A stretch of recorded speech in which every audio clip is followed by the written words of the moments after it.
Well, hello guys, and welcome back to another one of my JavaScript tips training tutorials. Just another quickie, and it's basically a spin-off of the original tutorial regarding the JavaScript's native getElementById method. And today we are actually going to be repeating the process, but we're going to be using JQuery.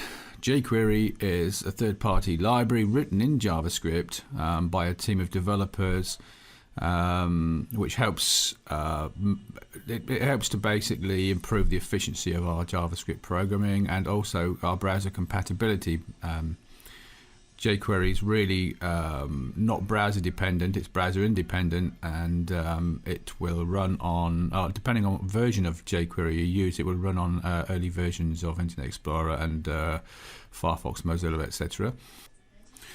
Hey guys, and welcome to the second of my JavaScript tips. This one is to discuss the alternative to the JavaScript's SelectElementById method. This uses the very popular JQuery library, as you will see. Okay, so before we can proceed any further with jQuery, you need to download the library. So you need to take yourself off to jQuery.com, which will take you to this this page, and then you need to click on download jQuery v1.11.1 or v2.1.1. v1 runs legacy browsers up to, I think it is, Internet Explorer 7 or 8, and then v2 is what does not support legacy browsers. Well, I say it doesn't support legacy browsers, it'll support earlier browsers, but certainly not IE 5, 6, 7, 8, etc. So let's click on jQuery. And yeah, down here you'll see you've got jQuery 1 you can download, and then jQuery 2. You can see down here, for example, there are two versions. One for the 1.x branch, which supports Internet Explorer 6, 7, 8, and one for the 2.x branch, which is not for use with the old IE browsers. Okay, so basically if you use v2, it's not going to run on the earlier browsers. Okay,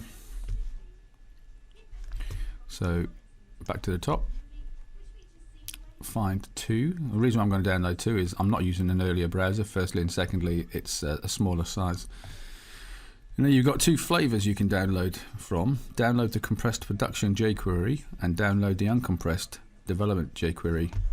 Now I don't actually have this. Oh yes, here we go. So I was going to say I didn't have the status bar, but I do. If you hover over one of the downloads, you'll see the file name is jQuery-2.1.1.js for the development version of JavaScript. jQuery even. Oh dear, oh dear. It is early this morning, and I've only just got out of bed, so please forgive me. And then you've got the compressed version, which is the jQuery-2.1.1.min, standing for, or meaning minified .js, and minified basically means that the text file that JavaScript comes in is not compressed in the sense like it would be with, for example, WinZip, but it's reduced in size by virtue of the fact that all the character return, line feed, and spaces have been taken out of it, so it makes it a little bit difficult to read, but it makes the file a lot more compact. Okay, so we'll download both of these, so you just right click, save link as, and then it'll start the download. And then once you've got those downloaded into your development directory, so it's right click, download, and download that to your development directory where you're developing your index.html file. Which I have already done, and then you have to reference the file within your within the head of your HTML document. Okay, so now we need to reference the file that we just downloaded, the jQuery file. You will see here I've actually downloaded both versions of the file. I downloaded the jQuery development version, and I downloaded the JQuery minified version, and then I removed the serial number so that we just have the term JQuery or JQuery min. The reason for that is it just saves typing. Okay, so the reference goes within a script tag inside of the head of our HTML file. So we've got the HTML wrapper, and within that we've got two wrappers, or two nodes. We've got the head and we've got the body nodes, and then within the head node we've got the title, which is what the page is called, and then within that we create a script tag.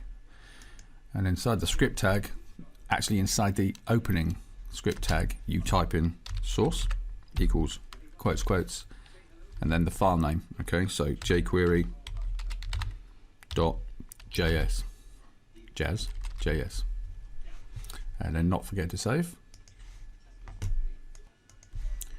Now we need to close this tag. Now I know we've got a closing tag already, but I'm going to use that for another script body in a minute.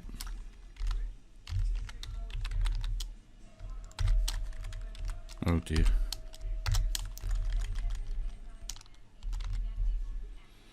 Okay, so that's a unique line in its own right, and we'll just leave that one for the sole purpose of referencing our jQuery library, and then we will create another tag here, and this is where we'll put our JavaScript proper when we start writing it. Okay, so similar to the previous tutorial, we need to create ourselves an input button, which we can press to fire our JavaScript function, and we need to create ourselves a div or two for some body text that we can update with the jQuery. So opening tag, remembering div, closing tag. I always put in my closing tags before I put any body content in, just for completeness really, and just in case I forget, which is more often than not. Okay, so with this will be our first div, and don't forget we have to give it an ID. So ID equals quotes quotes, and we'll call it my div, and then we'll give it the popular hello content, and then below that we'll give ourselves a button. So the button opening tag input, and the input type is going to be button,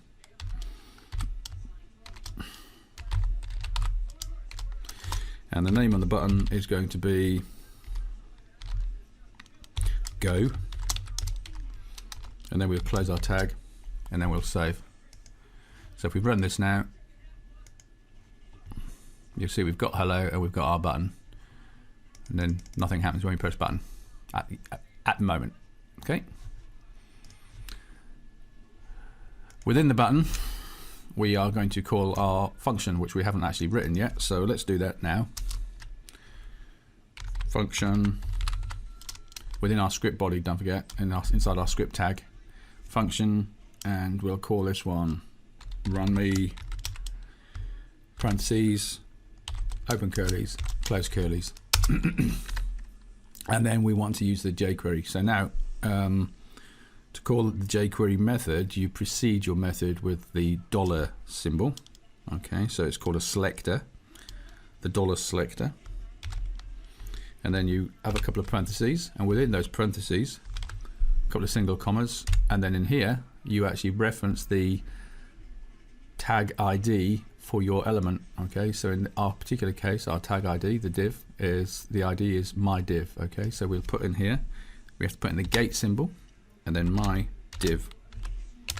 Okay, followed by that we put a period sign, and then we put text, parentheses, within the parentheses a couple of single quotes, and then the text we want to put inside our div body. So in our case, hello world, and then we terminate the string with a semicolon, and again don't forget to save.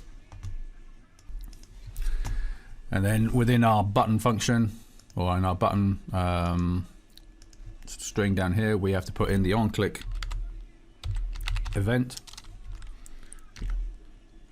on click, equals quotes, and then the function name, which is, as you can see here, run me, and then our parentheses. Okay, then we can save this, and now if we run it, fingers crossed, hello will be replaced with world. And as you can see, it didn't work. Funny. So quick F12, remember F12 to get the debugger up, find out what's going on.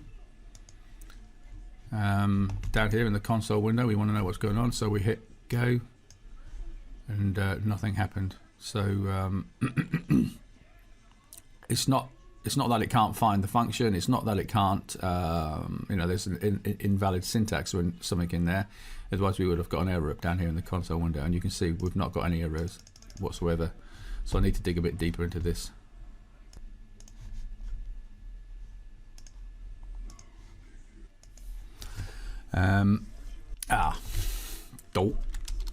There we go. My div. It'd help if we can spell correctly. As you will learn very quickly throughout my tutorials, my spelling.